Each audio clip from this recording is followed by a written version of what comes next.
ရိုဟင်ဂျာဘာတူလ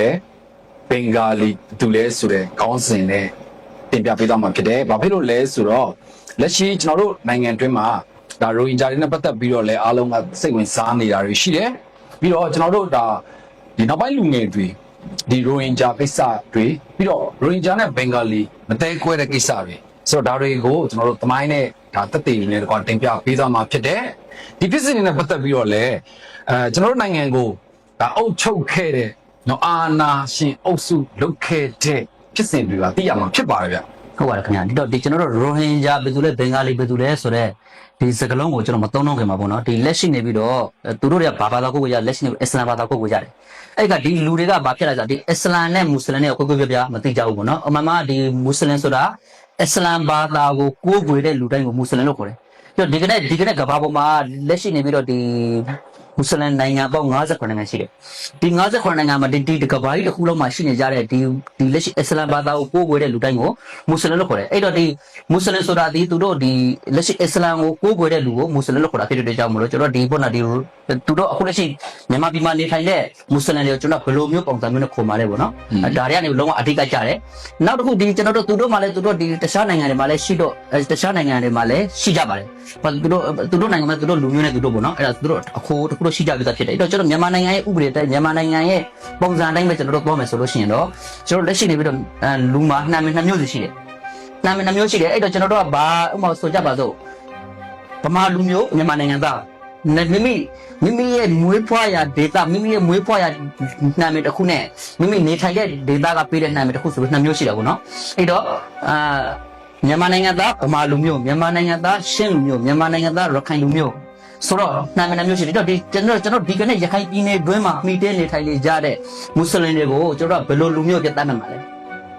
ဒါဆိုလို့ဒီနေရာမှာကျွန်တော်စကားပြောဖို့အရန်လိုအပ်လိုက်ပေါ့နော်အဲ့တော့လက်ရှိနေဘင်္ဂါလီလို့သတ်မှတ်လိုက်မယ်ဆိုလို့ရှိရင်ဘင်္ဂါလီဆိုတာဒီဘင်္ဂလားဒေ့ရှ်နိုင်ငံသားဖြစ်တယ်အဲ့တော့ဒီဘင်္ဂါလီဒီဘင်္ဂလားဒေ့ရှ်နိုင်ငံသားဖြစ်တဲ့ကြောင့်မို့လို့ကျွန်တော်တို့ကနေပြီးတော့ဒီ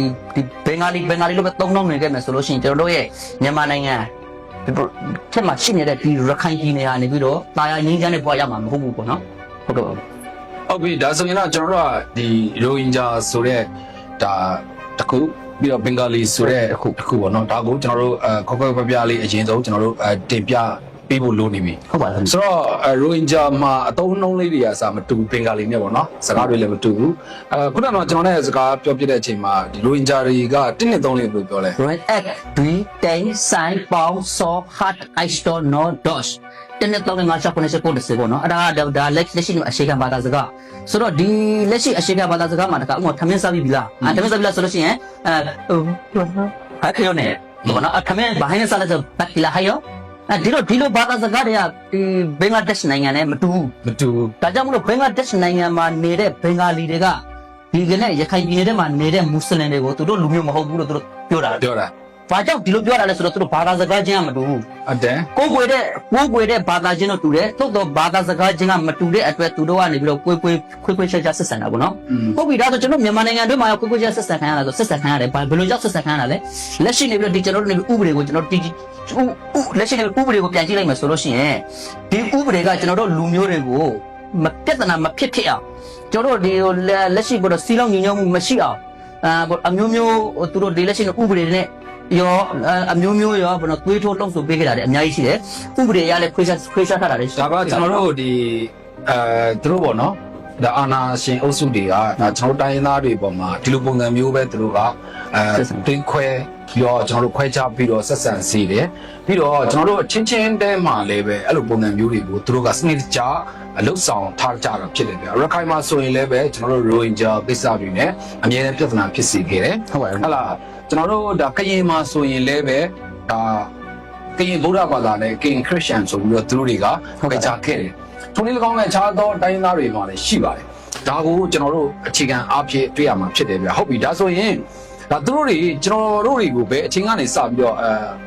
ခွဲခဲ့တာလေဟုတ်ကဲ့ဒီဘေးရှင်ကနေစပြီးခွဲခဲ့တာလေဆိုတော့မပြောခဲ့ကျွန်တော်ဥပဒေကိုအရင်ဦးဆုံးလက်လာဖို့လိုတာပေါ့နော်ကျွန်တော်ဒီ1948ခုနှစ်နိုင်ငံတော်ဖွဲ့စည်းအုပ်ချုပ်ပုံအရှိခံဥပဒေမှာဘယ်လိုရေးထားလဲဆိုရင်ဌာနေတိုင်းရင်းသားနဲ့အဖို့အဖွားဌာနေတိုင်းရင်းသားမှ မွေးဖွားဖြစ်သူများသို့မဟုတ်1942ခုနှစ်မတိုင်ခင်ကရောက်ရှိနေထိုင်သူများကိုနိုင်ငံသားဖြစ်ခွင့်ရှိသည်ဆိုပြီးတော့ဒီ1949ခုနှစ်နိုင်ငံတော်ဖွဲ့စည်းအုပ်ချုပ်ပုံအခြေခံဥပဒေရဲ့နိုင်ငံသားဖြစ်မှုအတိတ်တွေမှာအဲ့ဒါမျိုးရေးထားတာတွေ့ရတယ်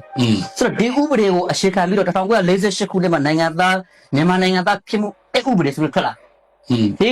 ဥပဒေကိုအခြေခံပြီးတော့ဒီ1950ခုနှစ်မှာနိုင်ငံသားမှတ်ပုံတင်ရဲ့ new ဥပဒေဆိုပြီးထွက်လာတယ်ဒီ new ဥပဒေနဲ့ဒီအဲ့ဥပဒေနဲ့အရာမွတ်စလင်တွေကိုနိုင်ငံသားဖြစ်ခွင့်ပေးခဲ့တယ်အဲ့ဒီချိန်တော့ပေါ့နော်အဲ့ဒီချိန်တော့နိုင်ငံသားဖြစ်ခွင့်ပေးခဲ့တယ်နောက်ပြီးလို့ရှိရင်ဒီသူတို့ဘယ်လောက်ထိပေးခဲ့လဲဆိုလို့ရှိရင်ဒီပေါ့နော်ဒီမြန်မာရုပ်ရည်တန်ကြအတန်နဲ့အစီအစဉ်ဌာနမှာ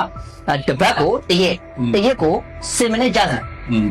ရိုဟင်ဂျာတိုင်းရင်းသားဘာသာအစီအစဉ်ဆိုပြီးတော့မြန်မာနိုင်ငံတော်အစိုးရရဲ့ဒီအစိုးရပိုင်းပေါ့နော်တည်TV အတန်နဲ့ဌာနကနေပြီးတော့တရားဝင်အတန်နဲ့ဖွင့်ပေးခဲ့တာကိုကျွန်တော်တို့တွေ့ရတယ်ဟုတ်တယ်ဆိုတော့ဒီလိုမျိုးပေးခဲ့တဲ့သားနဲ့ဒီလက်ရှိနေပြီးတော့ဒီလိုမျိုးတောက်လျှောက်ပေးလာတဲ့သားနဲ့ဘယ်ခုနှစ်ရောက်လာတဲ့ခါမှာဒီ1984ခုနှစ်မှာဦးနေဝင်းကနေပြီးတော့နိုင်ငံတော်ဖွဲ့စည်းအုပ်ချုပ်ပုံအခြေခံဥပဒေဆိုပြီးရေးဆွဲလိုက်တယ်။အဲ့ကသူရေးဆွဲလိုက်တဲ့ဥပဒေမှာဘာဖြစ်သွားလဲဆိုတော့လူမျိုးပေါင်း135မျိုးဆိုပြီးတော့ရှော့ချလိုက်တယ်။အဲ့ဒါကလည်းကျွန်တော်တို့ဒါလူငယ်တွေပေါ့နော်။ကျွန်တော်တို့မျိုးဆက်တွေပေါ့နော်မသိတဲ့အကြောင်းအရာတွေပေါ့ကျွန်တော်တို့အားလုံးသိရှိထားတာတွေကတော့ကျွန်တော်တို့နိုင်ငံတွင်းမှာလူမျိုးပေါင်း135မျိုးပဲဆိုတာဘာဖြစ်လို့လဲဆိုတော့ကျွန်တော်တို့သင်ခန်းစာ